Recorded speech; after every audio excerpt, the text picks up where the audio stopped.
Tangannya gemetar, bau amisnya tajam, menggoda, membuatnya menelan ludah. Suara di kepalanya berbisik, cicipi.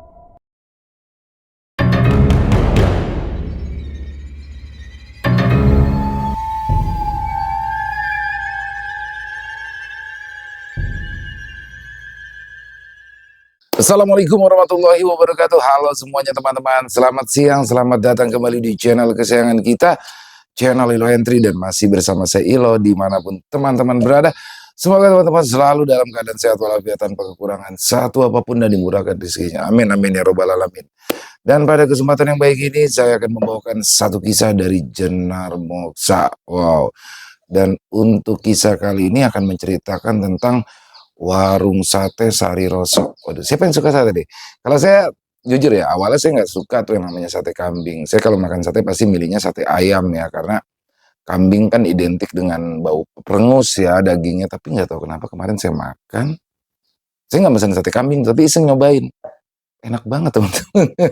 Nggak ada bau perengusnya, sambal kecapnya mantep. Wah, mulai dari situ suka tuh pakai hot plate gitu kan penyajiannya.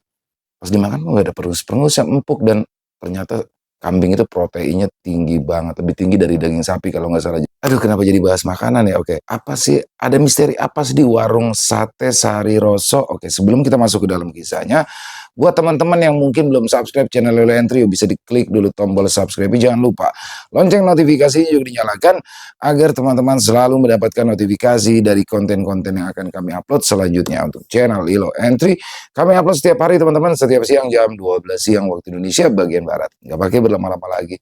Pasti dengan kesabaran kan untuk masuk ke dalam kisahnya. Kita langsung saja masuk ke dalam kisahnya. Dari halaman belakang rumah Bang Ilo, kita menuju ke Jawa Timur.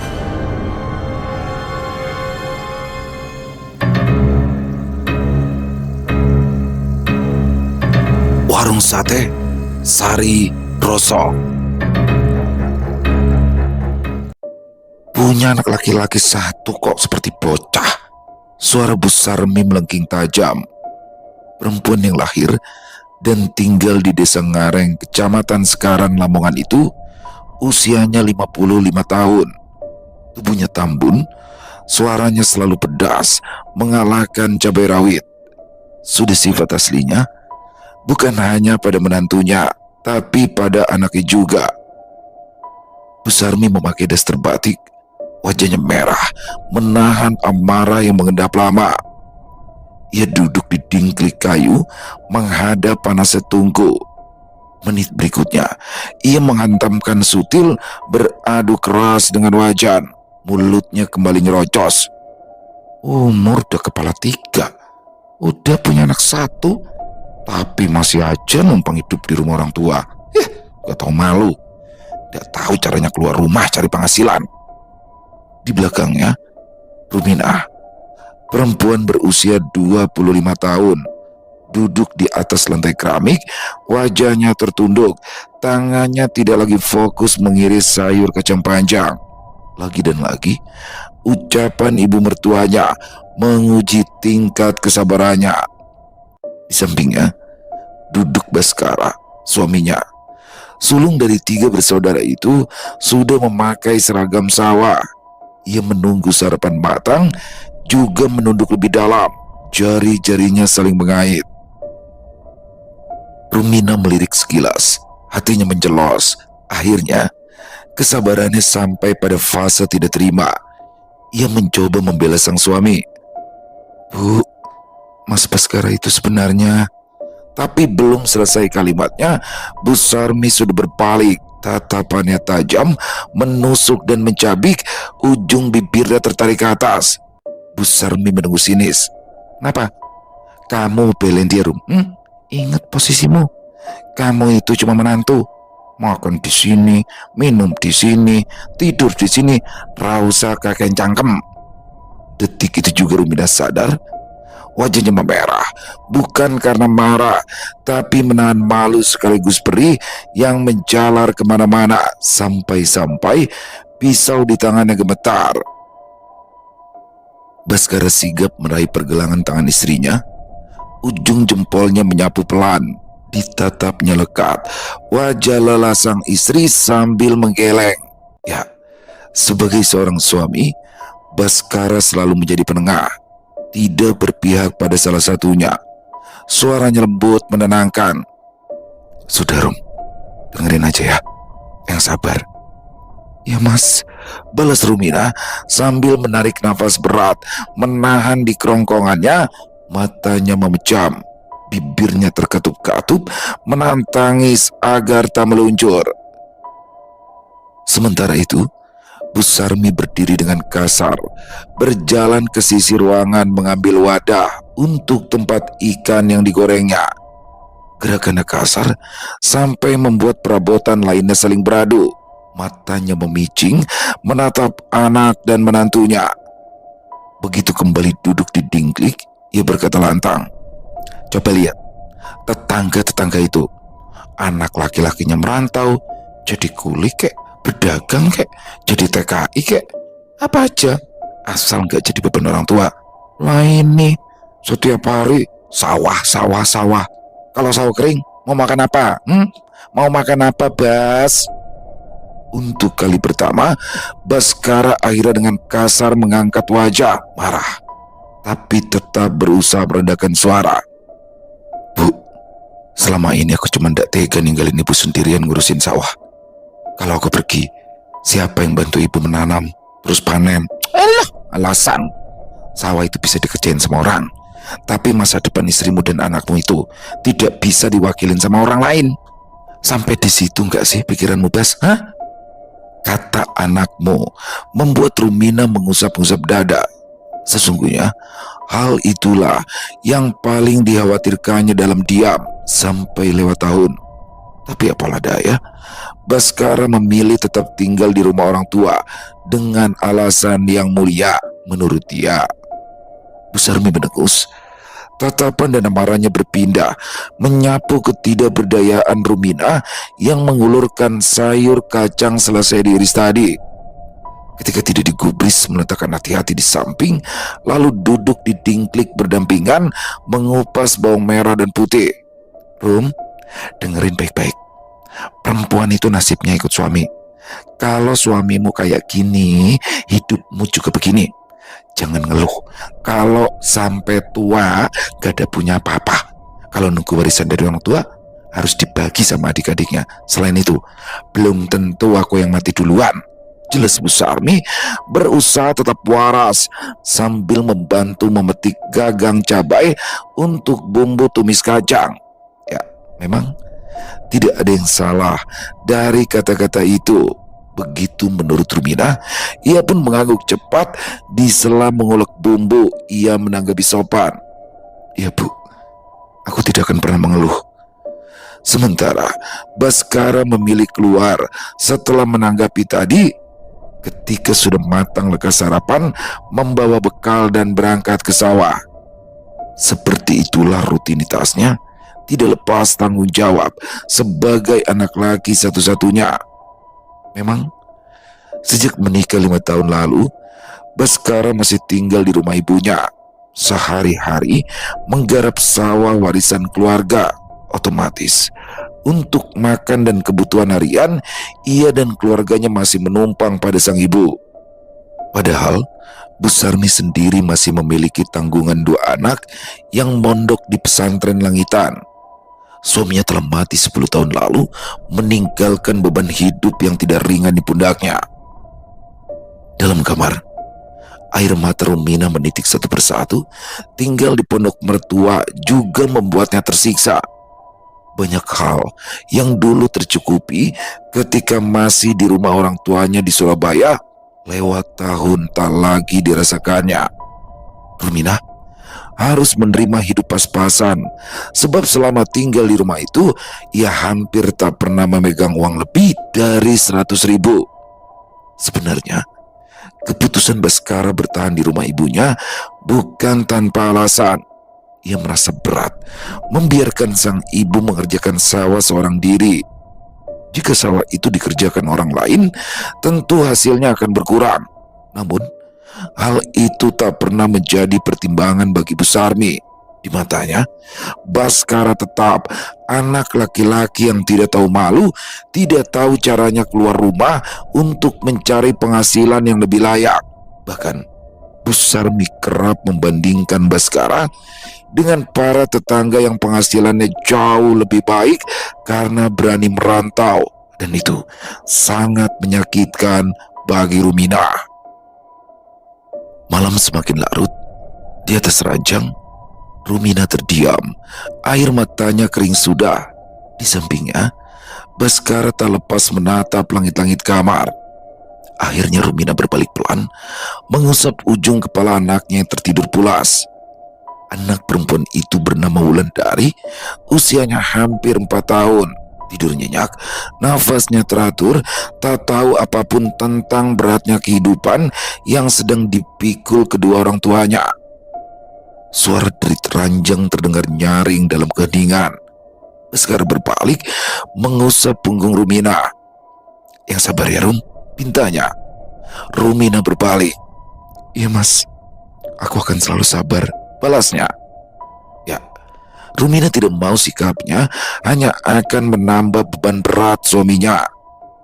Sebelah tangannya merabat dada pria itu, lalu mengangkat kepala, tidur berbantal lengannya. Keduanya larut dalam pikiran masing-masing, tanpa kata dan gelora, hingga tanpa sadar terbangun oleh suara azan subuh yang berkumandang. Selesai sholat subuh, Baskara duduk di amben kayu di teras depan rumah. Masih memakai sarung dan baju koko, menatap jalanan desa. Mas, mau ke sawahnya agak siang apa pagi? Tanya Rumina yang muncul di ambang pintu, lalu duduk di samping, memeluk tubuh sendiri.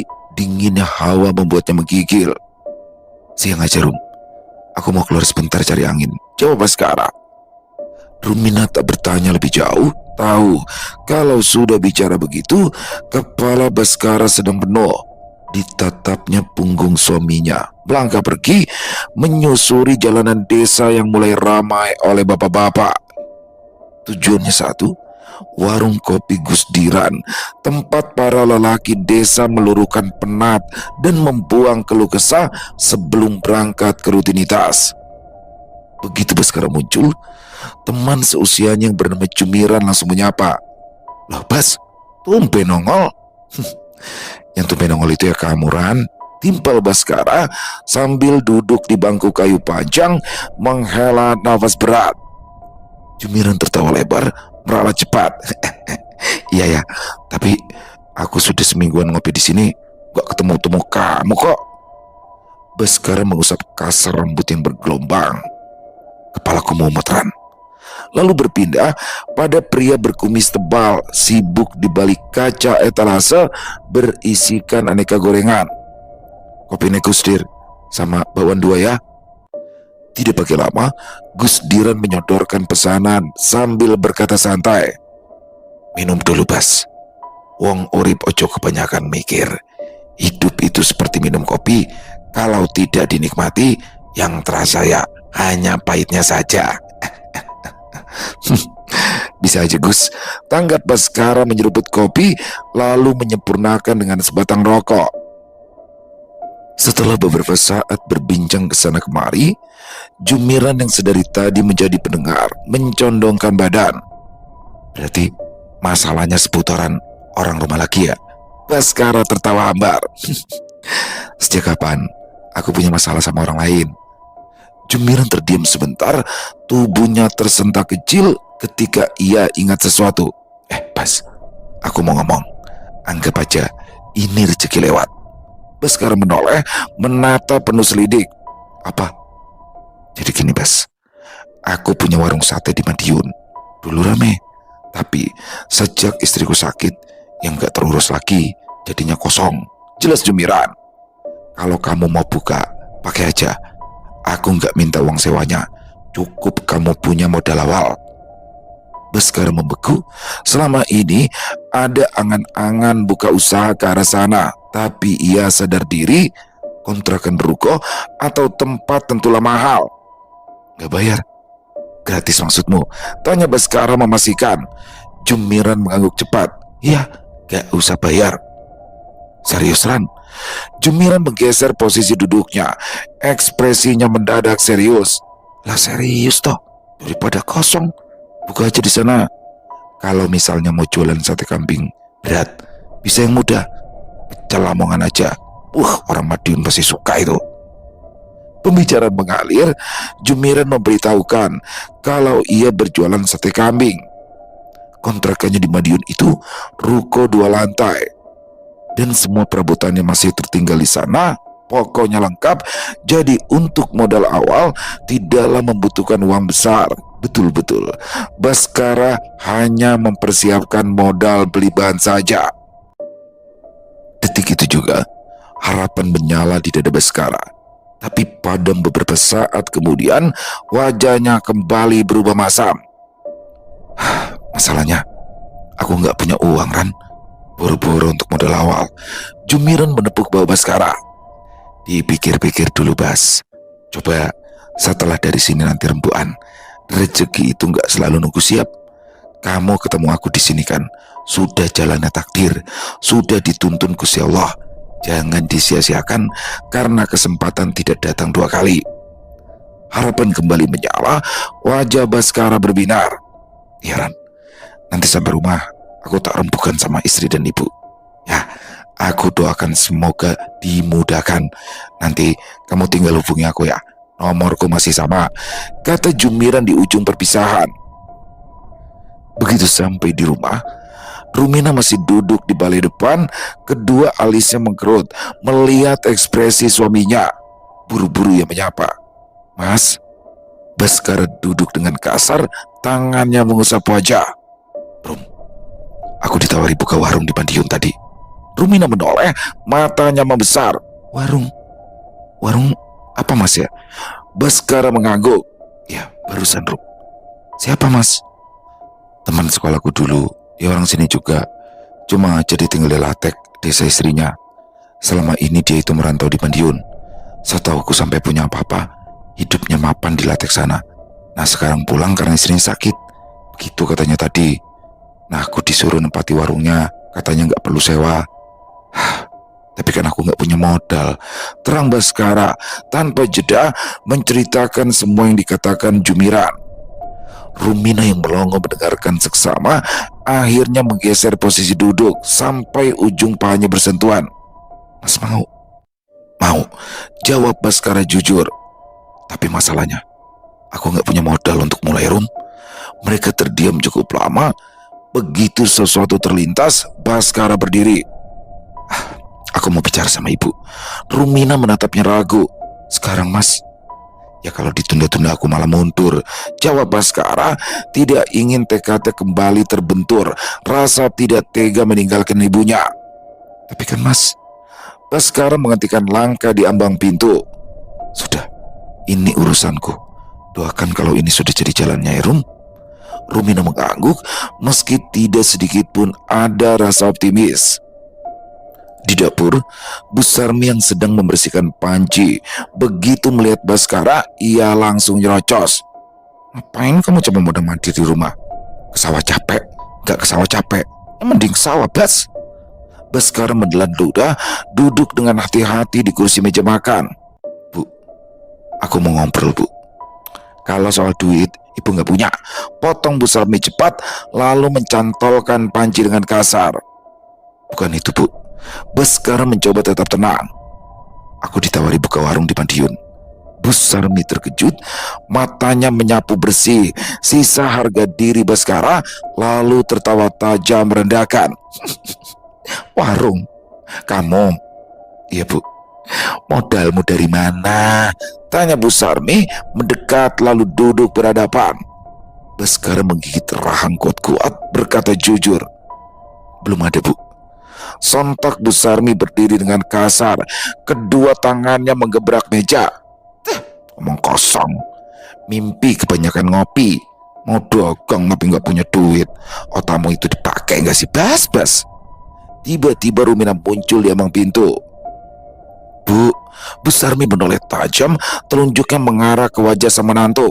Diam kamu, jangan ikut-ikut. Lalu kembali ke Baskara. Bas, kamu itu laki-laki loh. bukan bocah yang minta disuapin mulu.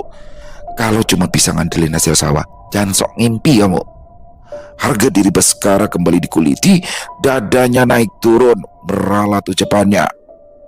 Aku cuma minta restu, Bu. Restu apa? Modal uang itu restu? Dengus Bu Sarmi. Dari dulu, aku yang nanggung semuanya.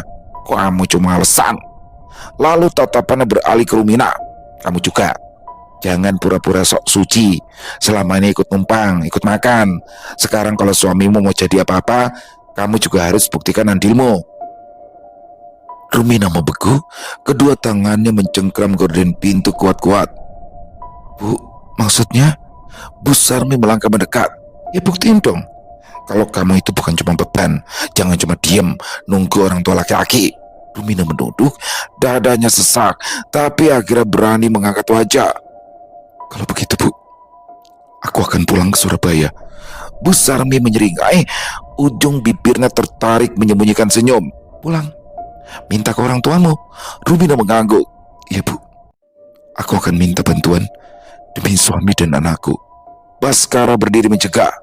Tapi Rumina memotong cepat. Gak apa-apa, Mas. Aku juga ingin berjuang. Insya Allah orang tuaku bisa membantu. Doakan ya. Bu Sarmi manggut-manggut. Ya bagus dong. Sekalian biar kelihatan siapa yang cuma bisa ngeluh dan siapa yang benar-benar usaha. Rumina berusaha tegar. Dibalasnya tatapan ibu mertuanya. Dia tidak lagi mau menjadi menantu yang diam. Aku akan buktiin, Bu.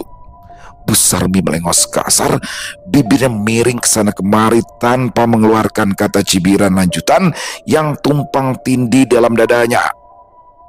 Keesokan harinya, dada Rumina naik turun gugup karena sudah cukup lama tidak bertandang ke rumah orang tuanya yang berada di kawasan Jagir, Wonokromo, tak jauh dari pasar. Berdiri di depan pintu rumah besar, lengkap dengan segala fasilitas dan mobil berjajar di bangunan samping itu. Tangan Rumina mendadak gemetar, grogi, berulang kali membenahi tali tas lempang yang melingkar. Begitu pintu terbuka, seorang lelaki parubaya terkejut. Namanya Pak Slamet, bertubuh tinggi tegap, suaranya sampai tercekik di kerongkongan. Rumina, alhamdulillah. Ya Allah, Rum, anakku. Pekik Bu Lastri, ibunya yang muncul di belakang, langsung memeluk erat-erat meluapkan rasa rindu. Bu Lastri menjauhkan tubuh anaknya, menilai semua perhiasan emas yang melingkar di tubuh anaknya tidak tersisa barang satupun. Suaranya gemetar menanyai, kamu kenapa, Tondo? Kok kurus begini? Kenapa datang gak ngajak cucuku? Wulan dari mana? Diajak loh, Rum, ibu kangen banget. Rumina menggeleng, tidak mau berbagi kegetiran. Tapi begitu dituntun duduk di sofa ruang tengah, air matanya jatuh beramburan, mengungkapkan niat kedatangan. Aku gak apa-apa, Bu. Sengaja tidak ngajak Wulan dari. Soalnya aku cuma butuh bantuan. Bapak mau bantu, Rum. Asalkan kamu menceritakan semua yang terjadi padamu. Tekan Pak Slamet tahu ada masalah yang disembunyikan. Akhirnya Rumina menceritakan semuanya tentang mulut pedas mertuanya, juga tawaran di Madiun. Pak Slamet mencerna apa yang diutarakan, rahangnya mengeras. Bapak mengizinkan kamu ikut suamimu dan juga akan membantu. Tapi ada satu syaratnya. Apa, Pak? Tanya Rumina. Kamu tidak boleh bawa Wulandari. Sebelum kalian berangkat, bawa cucu kami ke sini dulu. Jelas Pak Slamet. Rumina berpikir keras. Ibunya memperjelas. Ya soalnya kan itu tempat baru, Dok. Wajar kan kalau bapak sama ibu ngawatirin cucu. Baik, Pak, Bu. Nanti sebelum berangkat, aku sama Mas Baskara ke sini dulu menitipkan Wulandari. Ujar Rumina sepakat. Seketika Pak Slamet berdiri, tidak perlu persetujuan, ia masuk ke kamar. Tak lama kemudian ia kembali membawa amplop coklat tebal. Ia duduk di samping putrinya, meraih telapak tangannya dan meletakkan. Ini uang bapak sama ibu. 25 juta. Bukan sedekah, pinjaman. Kapan-kapan kembalikan kalau sudah punya hasil ya. Rumina terkejut, matanya menatap tak percaya. Pak, ini kebanyakan. Tapi Pak Selamat menggeleng, mulut pedas besannya yang bikin iblis saja istighfar itu sudah menginjak harga dirinya sebagai seorang bapak sekaligus orang berada. Kamu itu anak bapak. Kalau kamu jatuh, bapak yang akan paling dulu maju memapak kamu berdiri. Tegas Pak Selamat. Di sampingnya Bu Sulastri menimpali. Atau gimana kalau kamu tinggal di sini dulu, Dok? Jaga toko kayak dulu. Bapakmu itu juga butuh bantuan di kasir. Nanti digaji. Kalau Baskara mau, dia juga bisa kerja. Buka apa saja di pasar. Untuk urusan modal nanti dibicarakan. Insya Allah bapak sama ibu juga bisa membantu. Gak perlu jauh-jauh ke Madiun. Rumina menarik nafas panjang, tetap menempatkan diri sebagai seorang istri. Terima kasih Pak, Bu. Tapi aku juga mau mandiri, ikut Mas Baskara. Pak Selamat menatapnya lama, lalu mengangguk pelan. Kalau begitu buktikan, supaya ibu mertuamu itu tahu kalau yang dibutuhkan kalian berdua itu bantuan, bukannya tuntutan. Rumina mengangguk. Begitu selesai berbincang-bincang dan istirahat sebentar, ia langsung pamit pulang. Aku janji Pak, Bu, aku dan Mas Baskara akan mengembalikan semuanya begitu sudah dapat hasilnya nanti, ungkap Rumina. Sebelum masuk mobil, ia diantarkan sopir pribadi orang tuanya. Bu Sulastri mengusap pundak anaknya. Seperti biasa, kata-kata yang meluncur teduh. Wes, jangan dipikirin. Kamu fokus saja mendampingi suamimu kerja ya. Usaha tidak akan mengkhianati hasil. Semoga apa yang dilakukan mertuamu itu jalan menuntun kalian berdua untuk mencapai kesuksesan. Rumina mengangguk, wajahnya kembali bersemangat. Terima kasih Pak, Bu. Bapak dan ibunya mengangguk, melambaikan tangan dengan mata berkaca-kaca. Begitu sampai, Baskara sampai tak percaya ketika amplop itu diletakkan di hadapannya. 25 juta? Tanya Baskara masih tak percaya. Rumina mengangguk. Ini pinjaman Mas. Kata Bapak, disuruh kembalikan kapan-kapan kalau kita sudah punya uang. Baskara berdiri memeluk istrinya erat. Aku bersumpah, aku akan kembalikan berkali-kali lipat. Aku tidak akan melupakan jasa kebaikan orang tuamu. Tidak mau mengulur waktu, Baskara masuk ke dalam kamar mengambil handphone, hendak menelpon Jumiran, tapi begitu berhadapan dengan istrinya, wajahnya berubah masam. Kotanya habis, Rum, gumamnya. Aku beli dulu, usul Rumina cepat bergegas ke warung. 10 menit kemudian ia kembali. Baskara langsung menelpon, ponsel di speaker dan sengaja diletakkan di meja. Dan aku sudah siap, kata Baskara. Di seberang sana suara Jumiran terdengar ceria. Alhamdulillah, takdir merestui. Yes, aku berangkat sekarang. Soalnya ini aku sudah dilatek. Tak bawakan kunci warungnya sekarang, biar sah sekalian sama alamat warung. Baskara saling pandang dengan Rumina. Kayak penyerahan pakai sah, goda Baskara. Jumiran tertawa-tawa. Biar lancar rezekimu, Bas. Baskara dan istrinya buru-buru mengamini. Mereka baru tahu kalau pertolongan sekaligus doa baik dan tulus itu tidak selalu datang dari orang terdekat. Beberapa jam kemudian, mobil hitam masih berplat dealer berhenti di depan rumah. Jumiran turun, senyumannya mengembang melihat Baskara dan istrinya menunggu di bangku teras. Begitu duduk, ia langsung menyambar tangan Baskara, menyerahkan kunci satu gantung. Ini semua yang ada di sana. Warung, etalase, kompor, meja, semua perabotan, pokoknya lengkap. Semuanya bebas kalian pakai. Terserah kamu dan anggap semua itu barangmu sendiri. Aku dan atas nama istri juga anak-anakku sudah menyerahkan sepenuhnya ke kamu, Bas. Tiba-tiba Baskara ragu, tapaknya berat menggenggam itu. Tapi Ren, ini kok rasanya berlebihan ya? Jumiran menatapnya dengan cepat mengikis keraguan lawan bicara. Anggap saja ini titipan, dan Allah menolong kamu lewat perantara aku. Wes, jangan mikir macam-macam. Apalagi gak enak sama aku, ketimbang barang-barangku rusak di sana loh. Baskara menarik nafas lega, membuang jauh-jauh keraguan, apalagi prasangka pada orang yang telah berbaik hati. Mereka berjabat tangan, Jumiran menggenggam jemari Baskara kuat-kuat, memejamkan mata sebentar. Begitu sampai, langsung bisa buka jualan, semuanya udah ada. Tambah Jumiran memberitahukan kalau masih ada bumbu sekaligus stok ayam di freezer.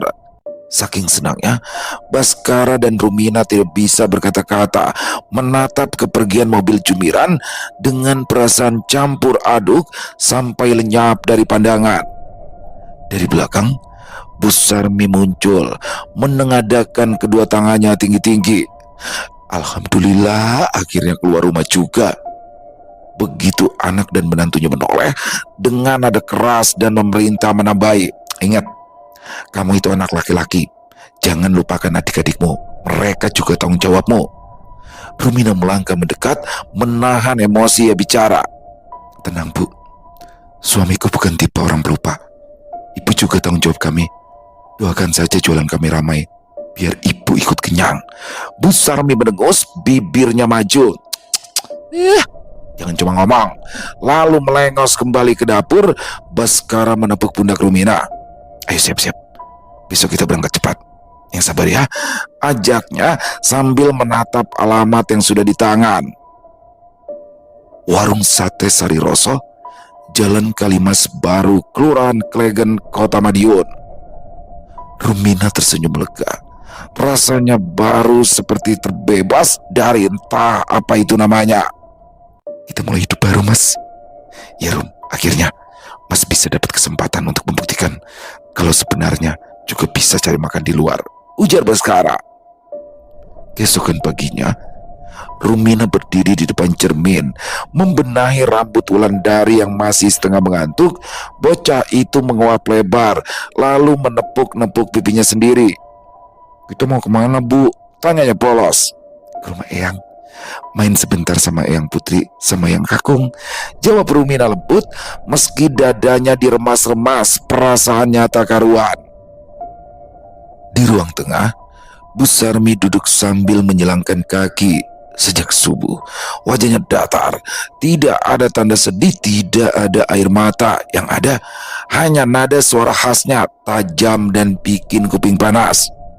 Jangan kelamaan di sana, katanya ketus begitu melihat Wulandari digendong Baskara. Anak itu dititipin boleh, tapi ingat, kamu itu anak laki-laki, adik-adikmu juga kasih makan. Baskara menarik nafas, mencoba menahan. Ya Bu, nanti kalau sudah jalan, pasti aku pikirkan semuanya. Bu Sarmi mendecak. Pikirkan? Jangan cuma dipikir toh, dilaksanakan. Jangan mentang-mentang udah punya tempat usaha, terus lupa asal-usul. Di belakang, Rumina menimpali. Doakan saja Ibu, kalau lancar semua kebagian. Alah, doa, sahut Bu Sarmi sambil berdiri. Udah sana, buru siang, rezekimu nanti malah dicaplok orang. Wulandari melambai kecil. Bang gak ikut? Gak, jawab Bu Sarmi cepat. Mbak di rumah aja jaga dapur, tanpa perlu repot masak banyak-banyak. Baskara dan Rumina mencium tangan Bu Sarmi bersamaan, tapi perempuan itu menarik tangannya cepat-cepat. Hati-hati di jalan, jangan lupa tanggung jawab. Baskara mengangguk, bergegas menuju mobil rental yang sengaja disewa demi kenyamanan buah hati, meski harus merogoh kocek. Rumah besar di Jagir Wonokromo kembali menyambut mereka. Begitu pintu mobil rental dibuka, Bu Sulasri langsung berseru girang. Ah, cucuku datang. Wulandari langsung meloncat turun dari gendongan Baskara, berlari kecil. Yang Uti. Bu Sulasri memeluk cucunya erat, menciumi pipi dan rambutnya tanpa henti. Ya Allah, tambah gede, pintar, cantik. Pas Slamet menyusul dari belakang, senyum lebarnya tak bisa disembunyikan. Wulandari, sini, sama yang ngakung. Bocah itu tertawa riang ketika diangkat tinggi-tinggi. Emang rumahnya gede?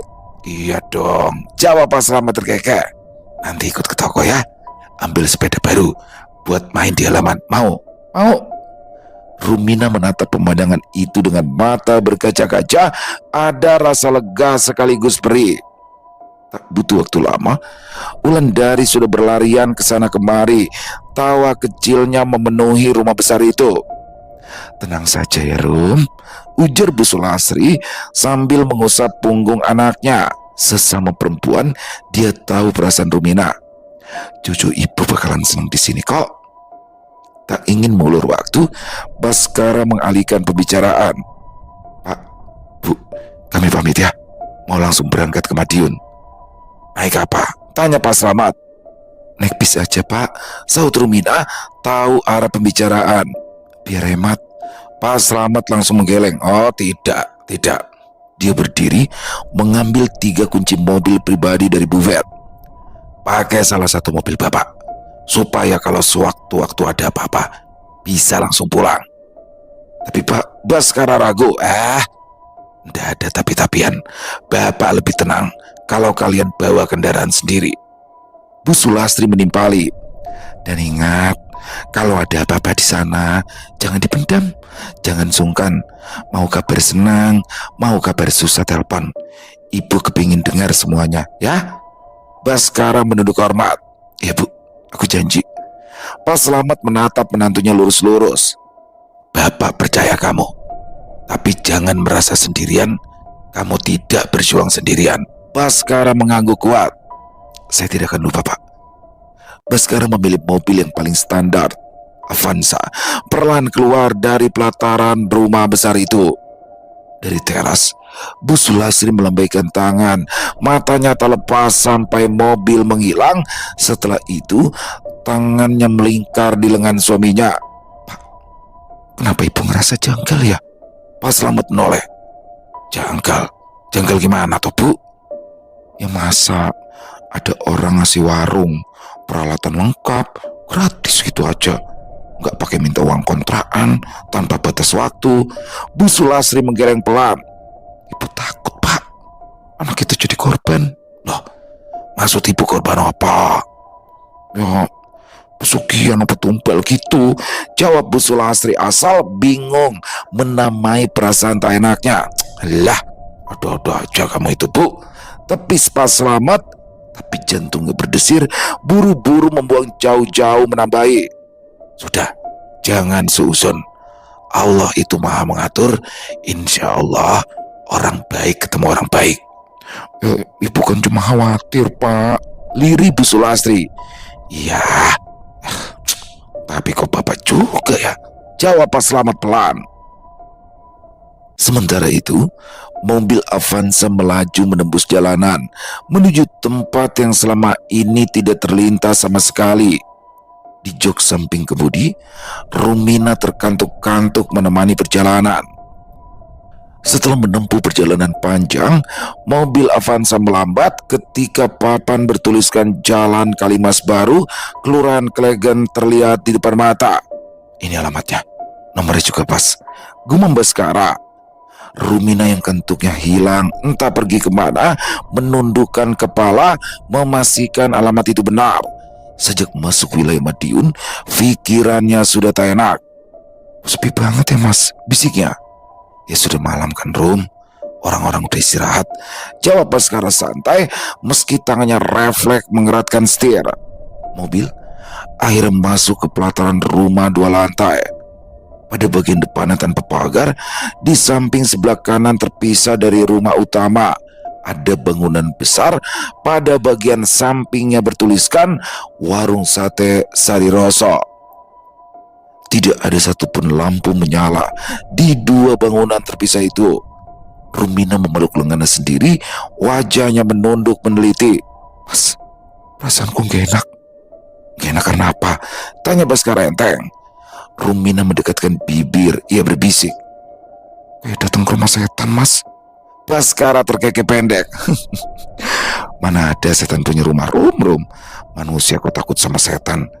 Kita ini capek hati sama badan. Itu aja, yes, jangan kebanyakan mikir. Mobil dimatikan. Begitu turun, Rumina refleks menoleh ke kanan kiri, gelap. Ia buru-buru memegang ujung baju Baskara yang menenteng dua tas besar. Mas, jangan jauh-jauh, pintanya. Baskara menoleh terkekeh geli. Aku kan di sini. Lalu menurunkan tas, merogoh kunci dalam saku yang sudah diserah terimakan. Begitu pintu utama dibuka, hawa panas menyapu kulit. Rumina spontan menutup hidung. Pengap banget, katanya. Rum, nyalakan senter handphone. Pinta Baskara cepat, suaranya sudah menggema meski baru di ambang pintu. Cahaya senter di tangan Rumina menari di dinding, memperlihatkan ruang tamu kosong, tidak ada sofa atau buffet. Tapi wajar, karena memang hanya ditempati untuk mencari rezeki. Saklarnya mana ya? Kata Baskara. Mereka berjalan berdampingan. Jantung Rumina berdenyut, setiap bayangan bergerak. Begitu lampu menyala, astagfirullah, takut banget aku, Mas. Kenapa sih? Aman, perasaanmu aja, ujar Baskara menenangkan. Pintu utama kembali ditutup. Baskara menekan semua saklar, sementara Rumina terus mengekor. Mereka naik ke lantai atas, setapak demi setapak menaiki anak tangga. Begitu membuka satu pintu kamar, menemukan tempat tidur rapi, kasur bersih beralaskan sprei kembang-kembang. Rasa lelah menimpa sekaligus. Besok aja beberesnya ya, kata Baskara meletakkan tas di atas ranjang. Sekarang mandi terus makan. Makan? Tanya Rumina heran. Sudah, pokoknya kamu mandi aja dulu, gantian, jawab Baskara menggantung banyak tanya. Setelah mandi dan berganti pakaian, mereka turun ke dapur. Rumina membuka kulkas. Mas, ini kulkasnya penuh loh, katanya heran. Di dalam tersusun rapi, ayam potong dalam plastik vakum, daging, sayur segar, bahkan bumbu dapur lengkap. Baskara tertawa ringan, lalu menarik kursi meja makan. Ya, katanya Jumiran itu kan memang masih ninggalin stok. Masak aja ya, aku lapar. Rumina mengecek semuanya aman, lalu memulai dari mengambil beras dan mencolok rice cooker, kemudian lanjut mengambil ayam. Dalam sekejap, bau masakan memenuhi dapur. Mas, dagingnya kok merah banget ya? Ya namanya juga ayam segar, jawab Baskara santai. Sepersekian detik setelah itu, Rumina membuka satu plastik lain. Tangannya gemetar, bau amisnya tajam, menggoda, membuatnya menelan ludah. Suara di kepalanya berbisik. Cicipi. Rumina tersentak. Astagfirullah. Lalu tanpa sadar menggigit, mengunyah. Dengan suara mengucap rakus sampai liur menetes. Baskara menoleh terkejut. Rum, kamu ngapain? Mulut Rumina berlumur merah, menatap, matanya kosong, rahangnya mengunyah kasar. Baskara panik, lekas menyingkirkan kursi, segera mematikan kompor. Rum, lepeh Rum, itu mentah. Tubuh Rumina tiba-tiba limbung, jatuh terduduk, lalu ambruk tertelungkup. Rum, ya Allah, bangun Rum. Raung Baskara memeluk tubuh istrinya. Apa yang terjadi?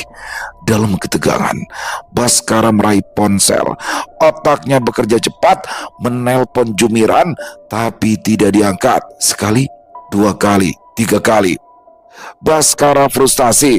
Ran, angkat Ran, kenapa istriku jadi begini? Dalam pelukan, Rumina kejang-kejang, nafasnya tersengal, matanya mendelik. Tanpa pikir panjang, Baskara memapa tubuh istrinya keluar rumah. Begitu sampai di pinggir jalan, ia berteriak-teriak, "Tolong, tolong, istriku pingsan!" Tapi motor lewat, dan mobil yang lewat tidak satu pun berhenti. "Bapak, bu, tolong bu, tolong, tolong!" jerit Baskara sejadi-jadinya, tapi tidak ada yang peduli. Dengan putus asa, Baskara bimbang, sekilas menatap ke arah mobil. Sial, kunci tertinggal di lantai atas. Tidak mau ambil risiko, ia menyeberang jalan. Tujuannya ke satu-satunya warung makan yang masih buka meskipun tidak ada pengunjung. Baskara berteriak sambil berlari, "Tolong, tolong istriku!" Ia langsung masuk ke dalam warung, jatuh berlutut, masih memeluk tubuh Rumina yang kejang. Pemilik warung, lelaki tua berkopiah di balik etalase berisikan menu terkejut, berdiri dan mendekat. Astagfirullah, kenapa ini? Dia tiba-tiba begitu, jawab Baskara terengah menatap pria asing di depannya. Lelaki itu menatap wajah Rumina lama. Wajahnya berubah pucat, lalu beralih pada Baskara. Kamu dari rumah itu ya? Tanyanya. Ya, kenapa Pak? Ya Allah, Pak, ada apa Pak? Desak Baskara. Tapi pria itu hanya menggeleng menatap miris. Mata Rumina terbalik memutih sempurna, nafasnya tinggal di kerongkongan. Baskara mengguncang bahu istrinya, suaranya bergetar. Rum, istighfar, astagfirullah. Ikut mas, jangan diam. Lelaki tua pemilik warung itu ikut panik. Bu, tarik nafas bu, istighfar. Kepanikan itu membuat seorang perempuan parubaya keluar tergesa. Begitu melihat kondisi Rumina, ia ikutan panik. Ya Allah Pak, ini kenapa? Tanyanya. Istrinya kerasukan bu, ambil Al-Quran. Jawab si lelaki tua itu cepat. Tanpa banyak tanya, perempuan itu berlari masuk. Tak lama keluar dalam balutan mukena, membawa mushaf Al-Quran, diikuti dua anak perempuan yang masih remaja. Mereka duduk di lantai mengelilingi Rumina, ayat-ayat suci dibacakan. Ya Allah, kembalikan yang bukan haknya. Jangan jadikan orang tak bersalah sebagai korban, liris sang perempuan. Baskara memeluk kepala Rumina, air matanya jatuh. Rum, lawan Rum, demi anak kita Rum. Tubuh Rumina tiba-tiba menggeliat keras, punggungnya melengkung, tangannya mencakar lantai. Pegang, seru lelaki tua itu. Rumina meronta sekuat tenaga, seperti ada yang menarik isi perutnya dari dalam. Mulutnya terbuka lebar, lalu cairan hitam pekat bercampur darah menyembur dari mulut, membasahi lantai warung. Bau busuk menyengat, amis dan anyir seperti bangkai. Astagfirullah. Salah satu anak perempuan itu menutup mulut hampir muntah, tapi kembali husu melanjutkan bacaan. Baskara gemetar. Ya Allah, Rum. Di tengah kegentingan itu, suara rem mobil mahal memekakan telinga. Sebuah Toyota Land Cruiser hitam berdiri mendadak di pelataran warung. Pintunya terbuka keras. Rumina, bekik Pak Slamet berambur turun, diikuti seorang lelaki sepuh berjubah putih bersorban. Wajahnya tenang meski tahu situasi genting. Beliau seorang kiai dari langitan. Pak Slamet membeku melihat lantai berlumur hitam. Ya Allah, benar kata ibumu, gumamnya menyesal. Pak Yai, tolong istriku Pak. Baskara menoleh. Kiai itu langsung berjongkok, tangannya terangkat, membaca doa dengan suara menghujam. Bismillahirrahmanirrahim. Lalu mengusap ubun-ubun Rumina dalam hitungan detik. Tubuh Rumina kejang sekali lagi kuat, lalu terkulai lemas. Sudah, ini bukan kerasukan biasa. Ini getih ireng, santet balasan. Targetnya siapapun yang tinggal di rumah itu, ujar sang kiai. Pak Slamet berdiri dengan kasar, wajahnya merah padam. Jadi benar, mereka dijadikan korban. Lelaki pemilik warung yang sudah tahu cerita sebelumnya mengangguk. Saya sudah curiga sejak awal Pak. Jumiran pindah mendadak karena istrinya muntah darah kayak gini. Keparat, anak saya mau dikorbankan, geram Pak Slamet. Kiai menyusul berdiri menatap Pak Slamet. Kita bawa ke rumah sakit sekarang, nyawanya bisa tertolong. Tanpa banyak bicara, Rumina diangkat ke mobil. Dua putri pemilik warung berbaik hati ikut mengiringi doa sepanjang jalan. Begitu sampai di rumah sakit, Rumina mendapatkan perawatan dan akhirnya sadar menjelang subuh. Mas, panggil Rumina. Di sisi ranjang Baskara menggenggam tangannya erat. Aku di sini Rum, semuanya udah aman. Air mata Rumina jatuh. Aku, Baskara meletakkan telunjuk. Sudah selesai. Keesokan paginya, Kiai Langitan dan Peslamet mengantar Baskara kembali ke rumah 2 lantai, tempat warung sate Sariroso. Tidak ada niatan lain selain mengambil tas dan mobilnya. jangan lama-lama, ambil secepatnya, pesan sang kiai. Ya Pak, jawab Baskara, lalu dengan langkah berlari menaiki tangga, hanya sekejap turun. Mereka tak sampai 10 menit di sana, dua mobil itu kembali ke rumah sakit terlebih dahulu. Setelah mengurus semuanya, hari itu juga mereka pulang ke Surabaya. Begitu sampai di rumah Jagir Wonokromo, Bu Sulastri langsung menangis memeluk anaknya yang baru turun dari dalam mobil dalam keadaan lemah. Ya Allah, Rum, Ibu takut kehilangan kamu, ratap Bu Sulastri. Rumina terisak. Maafkan kami, Bu, dibikin repot. Sulastri menggeleng cepat. Pak Slamet menepuk bahu istrinya. Sudah, anakmu tidak apa-apa. Allah masih menjaga. Akan tetapi, amarah Pak Slamet belum padam. Begitu selesai mengantarkan Kiai kembali ke langitan, sore itu juga Pak Slamet dan Baskara berangkat. Tujuan mereka adalah ke rumah istrinya Jumiran. Ingin memberi pelajaran, mesti harus berurusan dengan hukum sekalipun. Kalau perlu kasar, Pak, saya tidak terima, geram Baskara ketika laju mobilnya memasuki wilayah Desa Latek. Jalanan desa itu ramai, orang banyak berkerumun, ada mobil aparat berwajib juga sekaligus ambulans. Penasaran, Baskara menghentikan mobil menurunkan kaca. Pak, ada apa ini? Seorang warga menoleh menjawab sebenarnya. Loh, sampean belum dengar? Jumiran mati. Pak Slamet yang duduk di samping menegang. Mati? Iya, orang dari Ngareng itu katanya muntah darah. Istrinya juga, hampir bersamaan. Tadi malam matinya, jawab pria itu detail.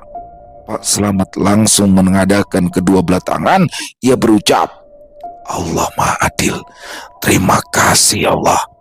Alhamdulillah ya Allah, ucap Baskara masih tidak menyangka mereka bisa selamat karena ada yang mengganti. Dan pada akhirnya Baskara serta Rumina menetap di Surabaya. Berkat dukungan Pak Slamet, mereka membuka toko sembako di pasar yang lewat bulan ke tahun semakin lancar. Baskara memang tidak tinggal lagi di rumah ibunya, tapi ia juga tidak pernah lupa tugasnya sebagai anak laki-laki satu-satunya. Selesai. Wow, luar biasa, kisah dari Jenar Moksa nggak pernah gagal ya, keren-keren banget. Nggak tahu kenapa, saya pas bawain kisah ini tuh kayak asik aja, terus kayak penasaran gimana sih, ada apa sih sebenarnya. Wih, ternyata, tapi emang bener sih, Jumiran dari awal tuh udah mencurigakan, apalagi dia katanya istrinya sakit-sakitan nih. Jadi dia pulang, dia tinggalin, pasti ada something tuh, ada sesuatu. Dan di sini orang tua si Rumina, Pak Slamet dan Bu Sulastri udah punya apa ya, firasat nggak enak, beda sama Bu Sarmin. Kalau Bu Sarmin kan marah-marah terus dia. Ya, walaupun tujuan dia baik sih, tetap berhusnuzon ya, tujuan Bu Sarmin sebagai orang tua baik untuk memacu Baskara untuk menjadi sukses, untuk menjadi laki-laki yang kuat. Mungkin maksudnya itu, tapi memang kata-katanya aja nyelekit. Tapi ya buktinya dengan begitu kan akhirnya jadi berangkat dia keluar. Walaupun ternyata warung sate Sari Roso itu menyimpan sesuatu yang gelap. Waduh, ini urusannya berarti santet, bukan pesugihan teman-teman, santet. Dan kurang ajarnya Jumiran mau numbalin keluarganya Baskara, sehingga akhirnya Jumiran berbalik tuh santet itu ke dia yang kena sama istrinya dan akhirnya meninggal dunia. Waduh, keren, pakai banget kisahnya. Ini sebenarnya kalau mau dikasih plot twist bisa. Pada akhirnya Baskara menjadi vokalis Fish atau Hindia. Oh enggak deh, gitu vokalis itu beda, Baskaranya beda, itu Baskara penyanyi ya. Kalau ini Baskaranya tukang sate. Nah di sini pada akhirnya Baskara membuka toko dengan dibantu oleh Pak Slamet. Wih, mobilnya aja Land Cruiser loh. Itu yang dibawa, dia ada mobil ada 3, yang dibawa Avanza yang paling jelek. Pas dia datang nyusul pakai Land Cruiser. Anda kenapa ke sawah Baskara? Bertahun-tahun, 5 tahun Anda ke sawah terus everyday dimarahin Bu Sarmi. Kenapa Anda tidak kerja di situ dari awal? Kalau masalah orang tua sendiri ya bisa diajarkan, bisa diikutsertakan atau dikasih uang, nanti ada yang menjaga di sananya. Aduh Baskara, tapi overall itulah, orang baik akan selalu dikelilingi orang baik, dan Baskara dan Rumina orang baik. Bu Sarmi juga orang baik, Pak Selamat orang baik. Insya Allah mereka semua akan disertai kebaikan dan juga pastinya teman-teman selalu disertai oleh kebaikan. Amin amin ya rabbal alamin. Luar biasa kisahnya Jenar Moksa. Terima kasih. Ditunggu lagi untuk kisah-kisah selanjutnya. Dan semoga semua teman-teman terhibur dengan kisah barusan. Buat yang punya komentar, buat yang punya pendapat lain bisa menuliskan di dalam kolom komentar ataupun hanya sekedar saling menyapa silakan. Insya Allah kami akan menjawab satu persatu. Buat yang suka dengan videonya bisa diklik tombol like ya, tombol hype-nya juga boleh. Dan boleh dong dibantu di-share ya link videonya ini ke teman-teman yang lain agar juga ikut dapat menikmati. Di akhir kata, saya Ilo mengucapkan permohonan maaf apabila mungkin dalam pembawaan kisahnya barusan ada kata-kata saya yang salah ataupun ada kata-kata saya mungkin yang kurang berkenan. Saya mohon dibukakan pintu maaf yang seluas-luasnya. Sampai berjumpa lagi di konten-konten kami selanjutnya. Masih bersama saya Ilo di channel Ilo Entry. Salam sehat sukses selalu untuk kita semua. Wassalamualaikum warahmatullahi wabarakatuh.